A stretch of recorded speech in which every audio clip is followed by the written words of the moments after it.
বর্তমানে আমার সব কবুতরগুলো জোড়া হয়ে গেছে। আমার কোনো বড় কোনো কিছু করতে হয় না ওদের নিয়ে।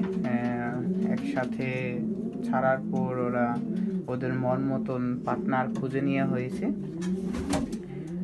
এই পাশে সবাই আছে, উপরেও আছে সবাই। আমি আজকে এই প্রথম কবুতরের পাত্র দেওয়া হয়েছে, ডিম পাড়ার পাত্র। এরপর আমি ভিডিও করতেছি, হয়তো 5 মিনিট আগে পাত্রটা রাখানো হয়েছে। এখন সব কবুতরগুলো পাত্রতে বসে রয়েছে। এটা হচ্ছে কবুতরের মোটিভেশন। এটা আপনি বুঝতে পারবেন আপনার কবুতরগুলো খুবই সুস্থ আছে।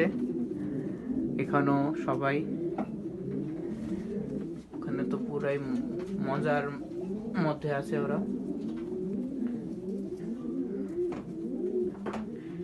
হ্যাঁ, এই কয়দিন আমি কবুতরকে খুবই শান্ত রাখা হয়েছে।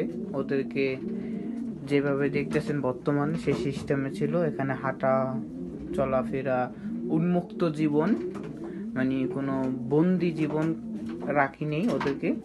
আমার এখানে রাখা হয় না, জার্মানিতে রাখা হয় না। যদি জার্মানিতে বন্দি জীবন পশু পাখি পালানো হয়, তাহলে যদি আপনার কোনো কি বলেন সরকারির লোক এসে এখানে যদি কন্ট্রোল করা হয়, বা কি বলে এটা তো বাংলাতে, যদি পুলিশ জারির মতন আসে কেউ, যদি দেখে আপনার কবুতর বন্ধ আছে, তাহলে আপনার নামে কেস হবে, আপনি অনেক সমস্যা ভুগবেন, হয়তো কবুতর পালতে পারবেন না। সেটার জন্যই আপনার এই সিস্টেমে কবুতর পালতে হয়। ইউরোপে বন্দি কারাগারে কবুতর পালা যাবে না, ওদের একটা খুবই ভালো নিয়মায়নকরণ। তাতে আপনার কবুতর অনেক হেলদি থাকে, অনেক ভালো থাকে।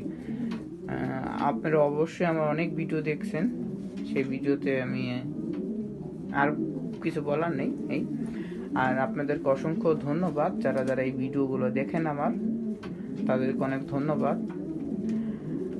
আমাকে আর একটু উৎসাহ করলে আরও বেশি আপলোড করতে পারবো ভিডিও, বা আরও ভালো পরামর্শ ভিডিও করতে পারবো। এখন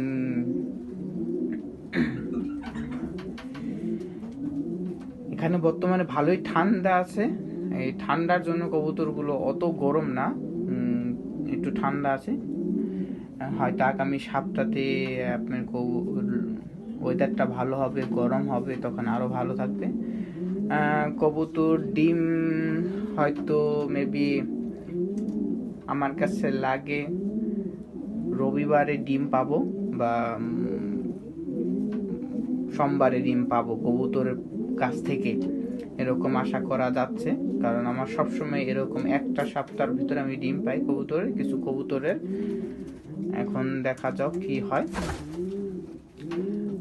যেমন আমার অতি ফার্স্টে ডিম পারবে এই ঘরের থেকে, গোলাপ হলুদ কালারের যে লবটা বক্সটা, সেখান থেকে আমার অতি ফার্স্টে ডিম পাবো, আমি সেটা জানি। কারণ এইটা ওরা সবসময় সবার আগে ডিম দেয়। দেখা যাক কি হয়, এবছর দেয় নাকি। আমার কাছে লাগে দিবে, কারণ এখনই নর মাদির পিছনে ছোটাছুটি করতেছে, শুধু একটাই নর ওর মাদির পিছনে ঘুরঘুর করে, আর কেউ না। আর এই মাদিটা নতুন কেনা হয়েছে, ওর সাথে ওর এখন আজ পর্যন্ত আমি এই লফটে জোড়া দেওয়ার জন্য কোনো কিছুই করিনি। আমার লফটা ছাড়া হয়েছে, একটা মাদি ছিল সিঙ্গেল, একটা নর ছিল সিঙ্গেল, ওরা নিজের মতন জোড়া নিয়ে নিয়েছে। ওখানেও সেমই জোড়া একাই নিছে। তাতে আমার খুব ভালো লাগতেছে, কষ্ট করা লাগে নাই। কবুতরের যা যেটার সাথে আমি প্ল্যান করা ছিল সে তার সাথে জোড়া হয়ে গেছে। এখন শুধু বসে থাকবো কবে ডিম আসবে সেটার বিষয়ে।